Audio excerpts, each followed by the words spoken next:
So who am I with here today? You know it's Moma Boo. Moma Boo. Yes. Okay, Moma Boo. How you doing? I'm good. How are you? Good. I'm doing great. So let's get a little history on you. Where did you grow up at? I grew up in Athens Park. Athens Park. All your life? I moved from Diver Lanes to Athens Park when I was 6 years old. So you're familiar with both? Mm-hmm. Okay.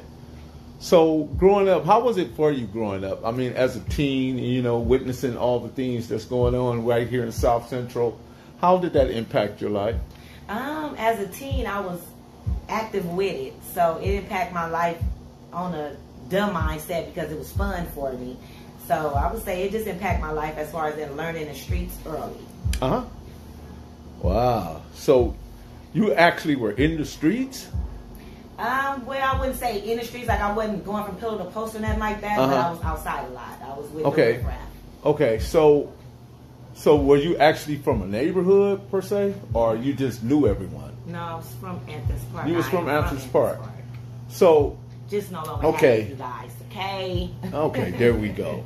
So good question for you right now. So how did that, as a female, being around it predominantly male constructed circumstance, how did you look at that? How did you view that? Then I didn't look at it any type of way because I was more tomboyish. Mm-hmm. So it wasn't too much of a difference because I was doing the same thing the guys was doing.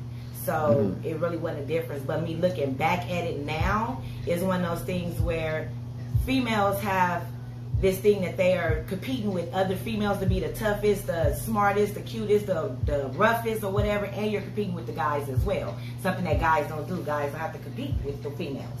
So looking back at it, was a lot of competition of who's the toughest, who's the fastest, or whatever the case may be. So I always say that when women compete for looks, guys compete for resources. Would you agree? I would agree, but I didn't compete then for looks because, like I said, I was more tomboyish. Okay. I be trying to be cute now. Back then, I was not trying to be And you ride. And tell me about your motorcycle. You actually ride a motorcycle. How long you been doing that? Almost 3 years. 3 years? Mm-hmm. Do you have fun? Oh, I love my bike. That's like the best. Like you know, people have different things they do. Some people play golf. Some people play tennis. I ride motorcycles. And it has Moma Boo on it, right? Sketched all over it. It has no. It actually has Boo Boo on the front, and my license plate is Boo and Puss. Wow, and the colors you're wearing right now is like predominantly your colors, right? Because the motorcycle is all them colors, right? Yeah, like a tie-dye. Yeah. Okay, good. That's good stuff.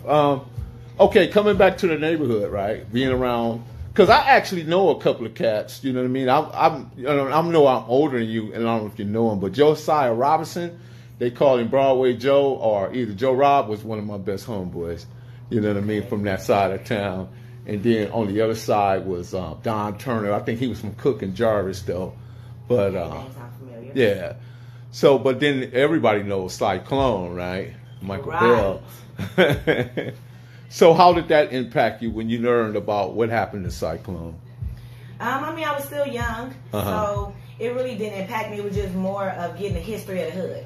Okay, good enough. And you're also familiar with Bone. Everyone knows Bone as well. Bone, yeah. Yeah. So how's your relationship with Bone? Bone cool. I talk to him here and there, but he be busy, and I be over here trying to be busy myself. He's a very busy man, and a very fluent man, and a very he just want to see the community better. And I actually had a conversation with him doing the Compton, when it was Speed Compton, you know, over there. So that was a couple of months ago. Yeah. I had an awesome conversation with him. I think he's a great guy. I think everything he's doing is fantastic.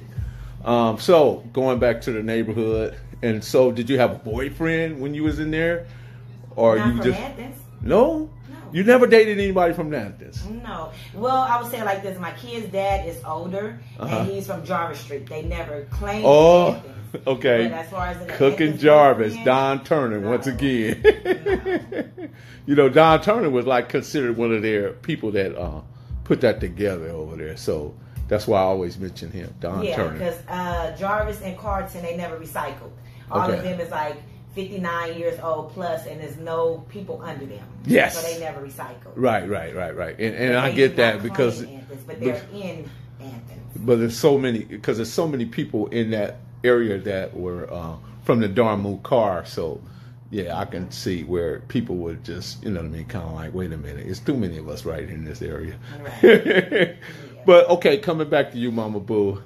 Now, and this is a sort of a tough question, and I don't know how you would answer it, but, okay, because a lot of females get into these circumstances where things happen, and they see things and they know things. So when the police come involved, a lot of them get pressed and they use, okay, I'm going to take your kids and all that. Were you ever in those circumstances? Never. Okay, good. I'm glad to hear that because... No, I was bad, but what I will say is God looked out for me a whole lot because of the things I've done.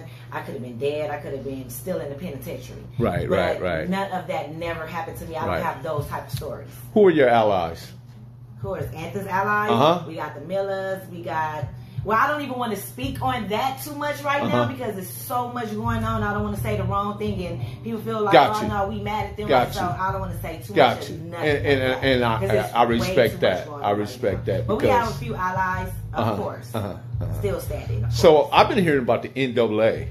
So that's where I was going with that. Okay. You know, Nellis, West Side, Anthony's. Oh, yeah. So I said it myself. So yeah, you said it. I was about to start name dropping, but I'm like, it's so much going on. No, we ain't got the name drop, but you know what I mean. It just hood drop. So now that you were able to climb out of that, because we don't want to delve too much into that because that's not who you are today. Right. I want to know who you are today. Who are you? I'm a mother first and foremost. I'm a woman. I have a nonprofit. I ride motorcycles. I have my oldest daughter is in the military, freshly in the military. How's she doing? She's doing good. She's acing her tests. She's like, what's her name? Awesome. Beyonce. How you give her that name? Beyonce. I actually named her after the singer Beyonce. Good. I actually did. What else I have going on? Like I said, a nonprofit. Every second and fourth Friday, we're here at PCI giving out food. I'm giving out hygiene products to the... Is that the name of the nonprofit? The building is PCI. This is like legendary.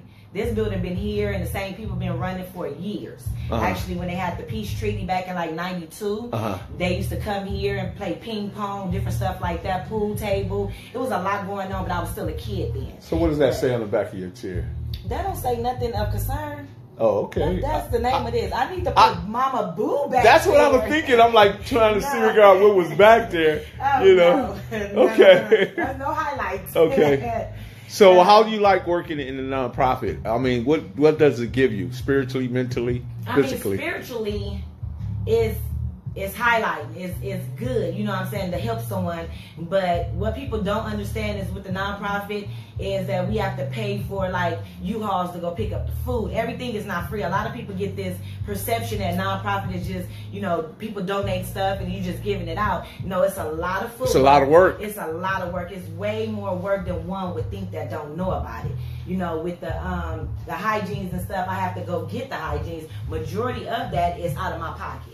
You know, so a lot of people don't know that nonprofits, people tend to be using money out of their own pocket to start out with before funding and all of that come about. So, but as far as speaking to the girls, because I speak to teen girls and young. So, your mentor? Yes, and counselor. How many mentees you have? At the moment, right now, 4. 4. That's great. That's a good number because that could where you can give them a lot of attention, a lot of. I mean, I don't know what their needs are, but I'm sure that being the person you are, it's like a wraparound for you. Oh yeah. It's draining if you're not one that really care about your people or really trying to make a difference or impact. This is not the field for you. Right. It's not. Okay. Because you can get drained on the conversation. Are you always this serious? No. You have a serious side of your face. Be like serious, like you ready to take flight. You know. Nah, I'm not. We ain't. Listen, Mama, but we're not on the level 4 today, okay? No, I'm on like 2. Okay. I'm always on 2. That's why I'm like this. Okay. Got you. So what else that we have here? I mean, you know me, because there's so many aspects of you. There's so many things you do, and I always see you out in the community, being on the forefront, helping out, giving. You know what I mean? So also, I do interviews, intimate talk with Moma Boo. You guys, let's talk about that. you need to go to Moma Boo Boo. YouTube, MOMABOOBOO. Give it again so they'll know. MOMABOOBOO. And I interview different celebrities as well as just regular people. I'm more geared to want to interview more regular people to tell their story, tell their testimony, or just someone going through something where y'all can actually see me mentor somebody. Because most of, well, the ones that I am mentoring, they're underage, so that's why I don't never post them or anything that we do. Okay. Because they're underage. So, before we go, what do you think about the Hood Postman? And be honest. When I think about you, I think that Melly Mel is Melly Mel doing Melly Mel business. Okay. In everybody's business. But look, y'all, I'm about to interview Melly Mel and get all in his business. There you go. That's what we gonna do. Well, we're going to leave it right there. Professor Melly Mel, the Hood Postman, and I'm here with, who I'm with? Moma Boo. Moma Boo.